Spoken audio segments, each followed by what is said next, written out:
بسم اللہ الرحمن الرحیم الحمد للہ وحدہ والصلاة والسلام علی من لا نبی بعدہ اما بعد۔ ایک سوال یہ آیا ہوا ہے کہ عیادت کرنے کے آداب کیا ہیں اور رسول اللہ صلی اللہ علیہ وسلم نے عیادت کرنے والے کی کیا فضیلت بیان فرمائی ہے۔ دیکھیں، اسلامی شریعت میں جس طرح سے زندگی کے تمام مواقع کے لیے ہدایتیں دی گئی ہیں، اسی طرح سے بیماری کے لیے بھی تفصیل سے آپ صلی اللہ علیہ وسلم کی ہدایات موجود ہیں۔ بیمار کو دیکھنے کے لیے جانے اور اس کی دیکھ بھال کرنے کو اسلامی شریعت میں عیادت کہا جاتا ہے، اور دنیا میں کوئی آدمی ایسا نہ ہوگا جو کبھی بیمار نہ پڑتا ہو۔ اس لیے اسلام میں تاکید کے ساتھ اس بات کی ہدایت دی گئی ہے کہ بیمار کی عیادت ضرور کی جائے۔ ایک مسلمان کو صرف اپنے مسلمان بھائی ہی کی عیادت نہیں کرنی چاہیے، بلکہ اس کے محلے، پڑوس اور بستی میں جو انسان بھی بیمار پڑے اس کی عیادت کرنی چاہیے، خواہ وہ مسلمان ہو یا غیر مسلم، وہ غریب ہو یا امیر، وہ رشتے اور برادری سے متعلق ہو یا رشتے اور برادری اور خاندان سے متعلق نہ ہو۔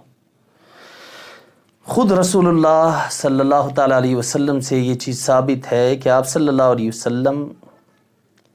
منافقوں اور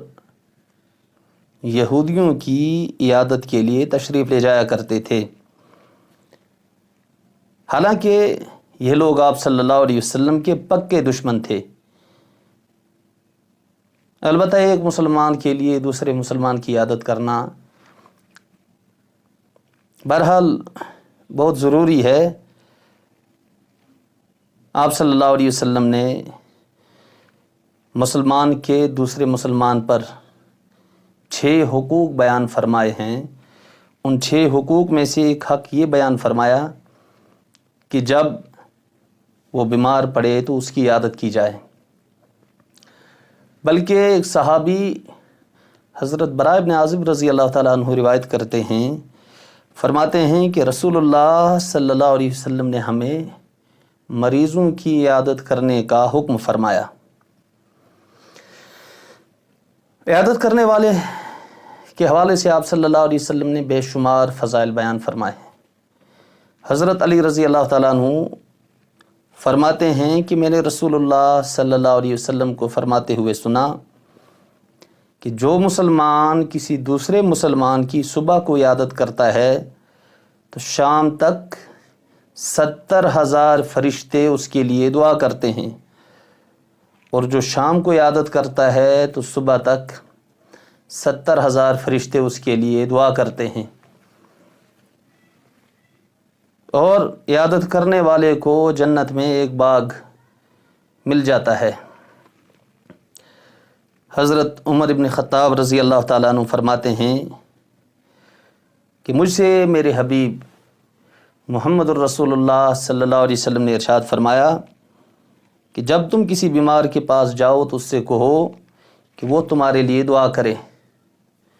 کیونکہ اس کی دعا یعنی بیمار کی دعا فرشتوں کی دعا کی طرح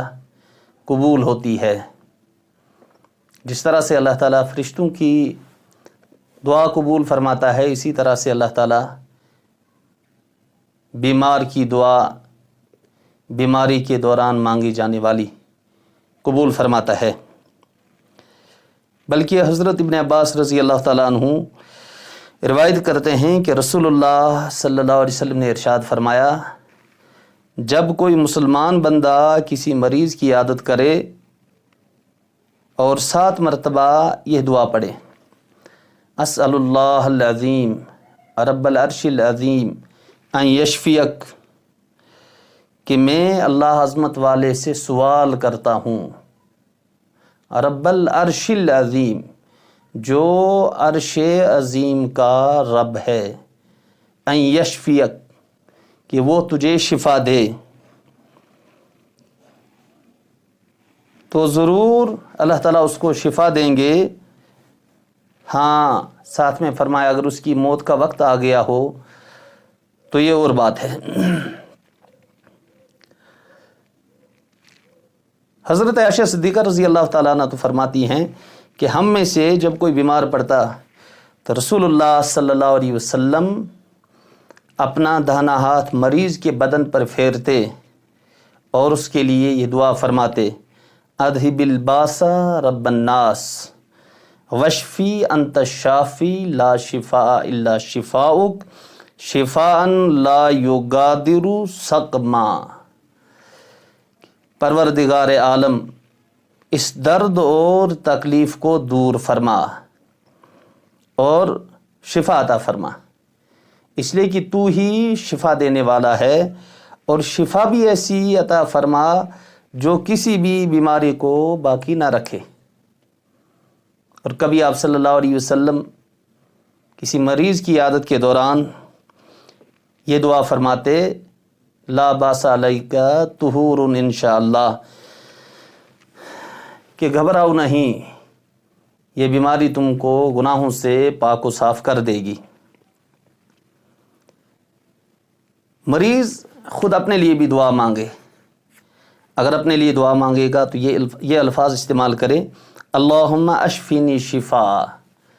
ولا یغادر سقما، کہ اللہ مجھے ایسی شفا عطا فرما کہ بیماری کا، درد کا اور تکلیف کا کوئی حصہ باقی نہ رہے۔ عیادت صرف مریض کو دیکھنے کو جانے ہی کو نہیں کہتے، بلکہ اس میں اس کی ہر طرح کی دیکھ بھال، اس کو تسلی دینا، ساری چیزیں اس میں شامل ہیں۔ اس کی خدمت کرنا، اس کو دوا دینا اور اس کے قریب بیٹھ کر کے اس کے ساتھ اچھی اچھی باتیں کرنا، یہ ساری چیزیں اس میں یعنی عیادت میں شامل ہیں۔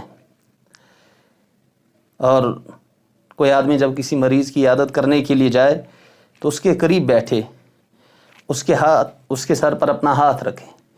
یا اس کا ہاتھ اپنے ہاتھ میں رکھ کر کے اس کی مزاج پرسی کرے، اور کوشش کرے عیادت کرنے والا کہ رات کے وقت کسی بیمار کی عیادت کرنے کے لیے نہ جائے، اور مریض کے پاس جب تک وہ خود نہ کہے دیر تک نہ بیٹھے، کہ اس سے مریض کو تکلیف ہوتی ہے۔ ہاں، اگر عیادت کرنے والے سے مریض کو تسلی ہوتی ہے، اسے اطمینان ہوتا ہے، اسے خوشی محسوس ہوتی ہے، تو جب تک وہ کہے تب تک بیٹھ سکتے ہیں۔ اور عیادت کے دوران مریض اور بیمار کے گھر میں ادھر ادھر نہ جھانکے اور نہ ہی دیکھے۔